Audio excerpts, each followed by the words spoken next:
the clanging of hammering steel, the beats of marching footsteps, and the blasts of sulfur and ash from volcanic vents, you've entered the Wastelands. The vicious inhabitants of these hellish badlands are the Vengear.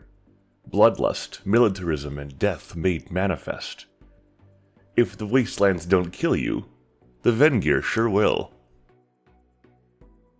The Vengear really need no introduction. If you don't know who they are, you've been living under a rock. They're violent, brutal, and take few prisoners. Few things strike fear in the hearts of Polytopians quite like the Vengear, and for good reason, as the sight of their iconic helmets on the horizon means only one thing. Your time is up. But they weren't always this way. It may be hard to believe, but the Vengear were once pacifists. Their story begins long before the giant conflict in Polytopian history known as the Ancient Civil War, an event that was set to plunge the Vengear into an all-consuming darkness. So, let's set the scene. The first tribe of Polytopians was known as the Ancients. They ruled a mighty empire, sprawled across the square, and grew proud in their many accomplishments. Polytopians are a contentious bunch, and fringes of the empire began to form their own local cultures, and eventually demanded independence to pursue their own paths. The Ancients would have none of this, and they did what they could to enforce conformity among their population. What to wear, say, and worship. And these new laws and their enforcement only caused tension with these fringe groups. Unrest grew, riots erupted, and eventually these proto-tribes banded together in a bloody war against the Ancients, one they managed to win. Where did the Vengear come into this? They were a proto-tribe just like the others. They had their own home, culture, clothes, ways of living, and they too were subject to these new laws. Unlike the other proto-tribes, they were pacifists who preferred diplomacy and words over violence. As the unrest grew and tensions turned hot, the Vengear tried their best to get the Ancients and this new coalition of tribes to come together and stop the hostilities. But neither side would agree. For the Ancients, any non-conformity must be stamped out, and for the coalition, freedom was on the line. The war broke out, and after a few years of futile struggle, the Vengear realized that diplomacy wasn't going to work with the Ancients. So they hesitantly sided with the band of proto-tribes, as what other choice did they have? They fought, suffered, and braved the hell of war like anyone else. And they were even the ones who ended up wiping out the last of the Ancients at the plains of Razul, ending the Ancient Civil War. The tribes were free. They could become who they wished to be, unchained by the laws of their tyrannical despots. Despite their many contributions to the war, despite the blood they spilled on the battlefield, despite their mighty war-ending accomplishment, the Vengear were seen as suspicious by the other proto-tribes. They were accused of not being committed to the cause, and trying to bargain with the enemy. As the various proto-tribes divided up the lands of the Ancients, they mistakenly took the homelands of the Vengear. And as a reward for ending the war, the Vengear were spared execution, but given something far worse: exile into the lands that no one wanted. The Wastelands. They were pushed out into this barren hellscape to die as the other tribes celebrated the first Concordance Day. And that Concordance Day was the moment the Vengear swore vengeance for this injustice. They'd brave the horrors of the wastes. They'd rearm themselves, and they'd return stronger and willing to do what it took to regain their homeland and provide swift death to those who wronged them.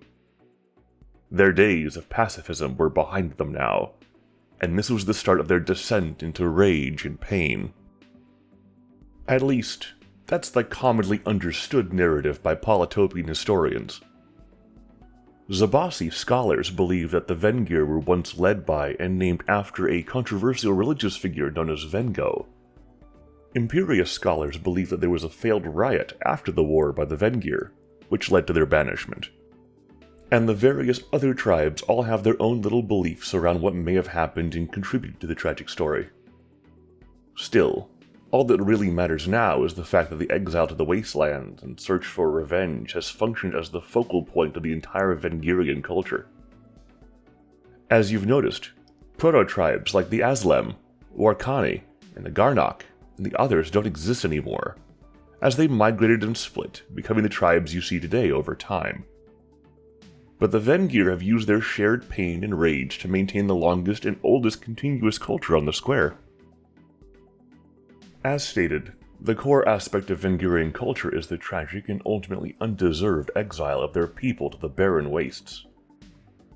Nearly everything they do is colored by this defining event, from their language, their food, their clothes, their celebrations, and etc. To be Vengear is to carry an ancestral burden with your compatriots, one the Vengear have forged their entire identity around. For instance, Concordance Day is usually celebrated by other tribes with singing, dancing, parades, festivals, gift-giving, and other forms of merriment. Instead, the Vengear take this time to mourn, where they sing dirges, tell stories to their children about their banishment, perform tragic stage plays, and paint themselves in sorrow paint from the sap of the local ash trees. Not all Vengirian celebrations are sad, though.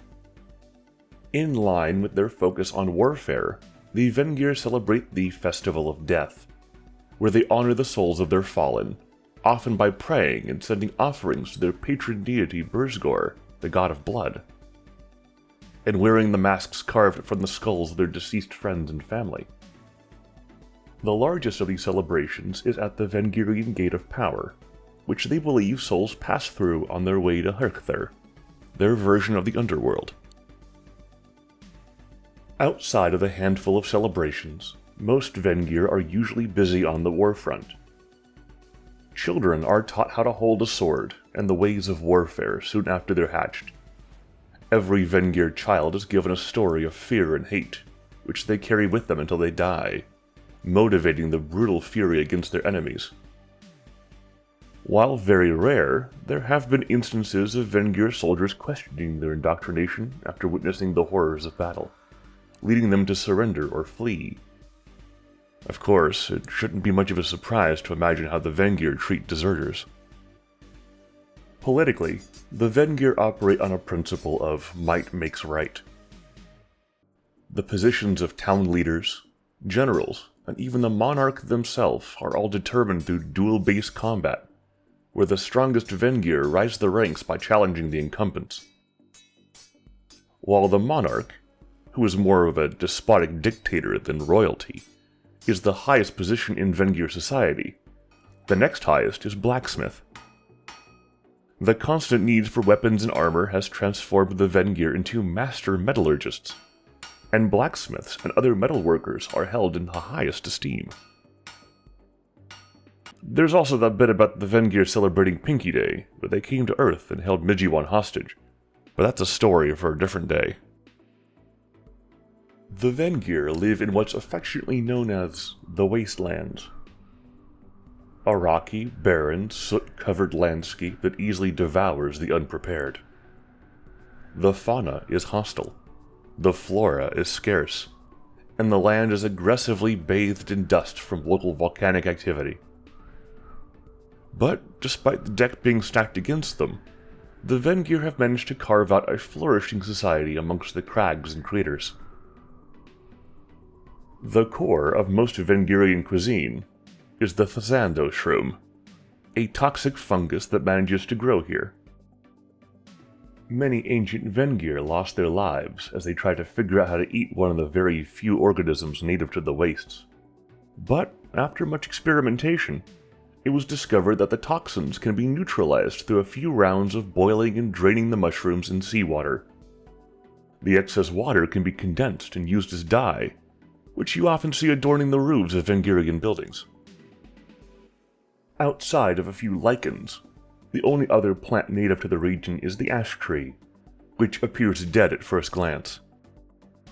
The leaves of the ash tree are often distilled into a brandy, which is enjoyed by Vengear of all ages, mainly because water is scarce. The sap is also used ceremonially as face paint or as the basis for their distinctive war paint. The Wastelands is a bit of a misnomer. Yes, there is volcanic activity in the region, but all that ash is coincidentally very fertilizing.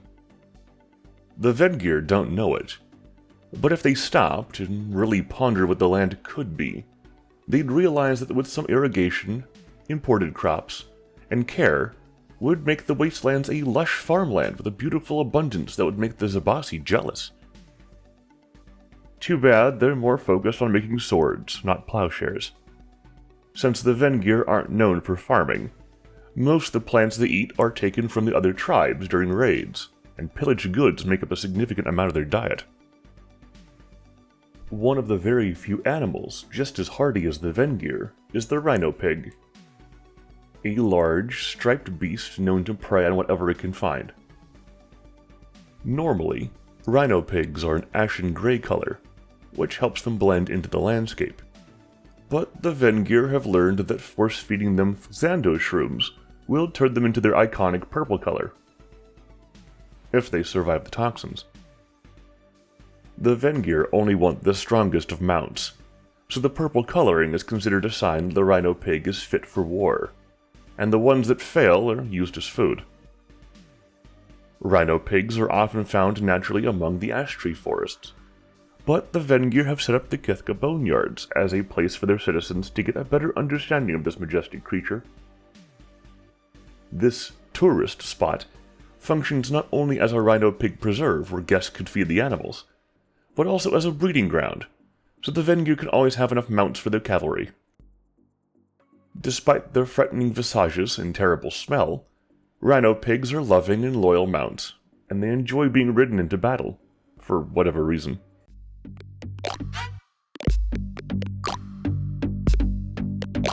And now, it's time to talk about the dark side of the Vengear. Well, darker side. As mentioned prior, the patron deity of the Vengear is Burzgor, the god of blood, to whom they provide sacrificial offerings of Rhino-Pigs, shrooms, and captives, in return for guidance, protection, and strength.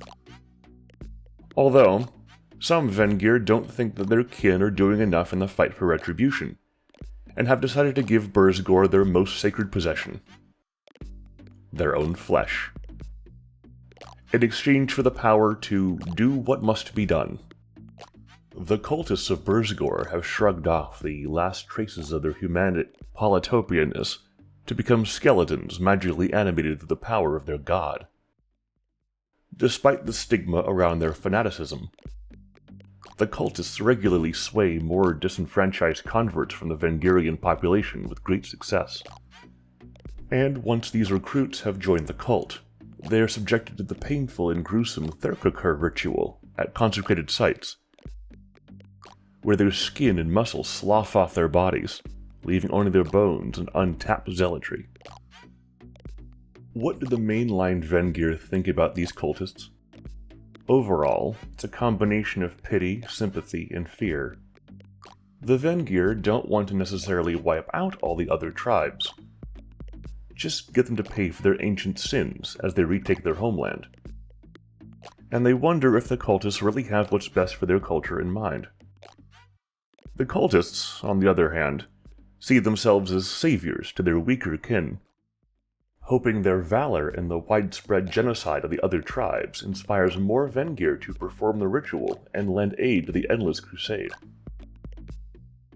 It goes without saying that these extremists are far beyond redemption, as their blind devotion to the cause leads them to commit unspeakable horrors. Unshackled and unhinged, no act is too far in their crusade against those who have wronged them, and in their minds, that's practically everyone.